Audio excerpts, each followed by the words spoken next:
was Jamie Foxx. Wait, what am I doing? This is the Foxhole on Radio 103.9. That's how we get down, baby. That was Jamie Foxx and the young Chris Brown. A lot of people asking me about how did the Chris Brown feature happen? Like, how'd that go down? Look, I've known Chris Brown since he was 15 years old. I met Chris Brown, Miami, throwing a party. Eddie Murphy's at the party. Colin Farrell's at the party. O.J. Simpson was at the party. For real? Yeah, it was a killer party. Man, stupid. What happened? Yes, so stupid. But you know what? That's crazy. We were talking about comedians. Yes. That's what O.J. actually walked into this party, and it was crazy because when he walked into the party, at that time, people was scared. Yeah. You know what I'm saying? It was like, oh, snap, he's in here. And every comedian, me, Chris Spencer, some other people, we rushed to go grab the microphone because we had to get the joke off. We said, oh, snap, O.J.'s in the party. It's a killer party. And everybody goes, oh, right.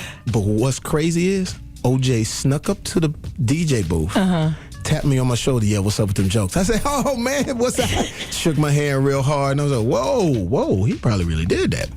And so at that party is where I met Chris Brown. He's 15 years old. I see these kids in the audience just dancing. I'm like, who is that dancing like that? And the DJ Irie, shout out to DJ Irie in Miami, he says, yo, that's the young sensation Chris Brown. He's about to blow up. So I go out there and challenge him to a dance-off.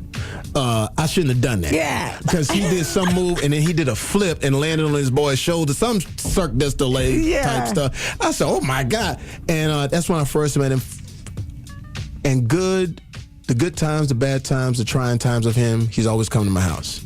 And so I'm his big brother, his uncle, all types of things. And I told you off camera that he could come to my house and be safe. What people don't know about young Chris, my sister has Down syndrome. If you get a chance to pull up the Blame It on the Alcohol video, she danced in that video. Yeah, I saw pictures on her Instagram. Yeah, she danced in that video, and what she did for the Down syndrome community was amazing. And if you notice, she had a ponytail in that video, and that was an interesting story about that because while she was waiting to get in the video, she said, "Big bro, don't forget about me." I said, "Yeah, I got you." And I said, "What's that in your purse?" She said, "Oh, it's hair." She had hair in her purse. I said, "What's that?" "Oh, that's my ponytail. I'm gonna put that in when I start dancing."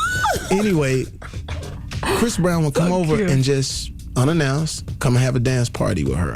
So I thought it was the right thing to do because musically it was great, and at the same time, I'm backstage. We're getting ready to do Jimmy Kimmel, and Chris Brown walks in with his daughter. Yeah, and I said, "There you go." Do you give him advice? I said, "What? What advice have you given him? When you talk to Chris Brown, ask him what Uncle Fox give him, Tiger, Augustine, all in my crib. I say, hey, look, I'm like when Quincy Jones used to talk to me. Man, I'm telling you, man, you got to be careful out here, man. Got to protect the art, man. I remember young Michael Jackson, man, 54 million records, man. You got to protect your art. So what I would tell them is that don't do anything that's gonna get in the way of what you've been put here to do. And I tell them all that. I say, and I know it's hard with social media and things like that because you are rock stars. You are going to get into some trouble.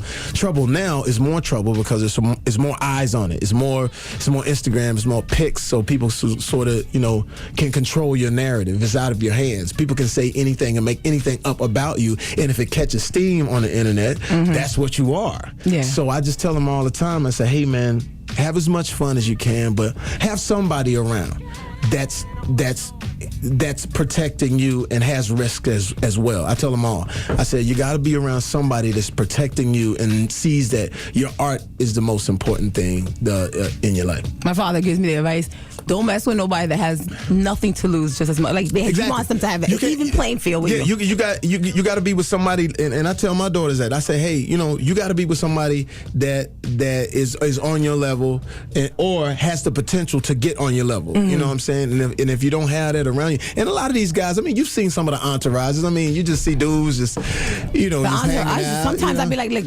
entourage outside. Yeah, you in here only. But if you don't want to do it, then go. And it's crazy because I tell, like, I'm in the acting world, so I'll be in the room with Denzel or Al Pacino or people like that, and then I got my entourage. Like, all these people. Oh, that's the homies.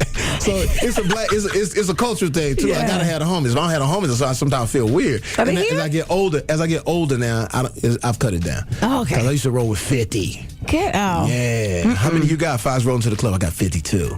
Get out. Yeah, but mostly girls. Mostly girls. Smart man. See? But I want to know father advice. Father advice? Yeah. What father advice? You have two. A beautiful model. You know what you got to do with my daughters is that, first of all, you have to be there no matter what your situation is. Okay. And Oliver Stone, when we were doing a movie called Any Given Sunday, I was worried that I was going to be away from my daughter too long. He said, bring them to work. Bring your kids with you. They'll understand that if they're there with you for 4 weeks and you got to be gone for 3 more weeks and they can't be there, they understand that daddy is working. And so with my first daughter, we would do that, off and on, as she's growing up, because I'm going to keep her out of school and things like that. But my youngest daughter, every single day, every time we go somewhere, we're together. Mm-hmm. And so when I saw Chris Brown with his daughter, that's the first step. Your daughter is watching daddy do his work, and it softens you. I watched Chris, I walked up to him, I said, look, I gave him the look at you. Look at you. He Google and Gaga and and she's, and I hope he doesn't mind that I'm talking about it so much because it was a private moment, but she was just absolutely amazing. And you see that song, You Changed Me, really, it's crazy how things work, but it really came at the right time, I guess.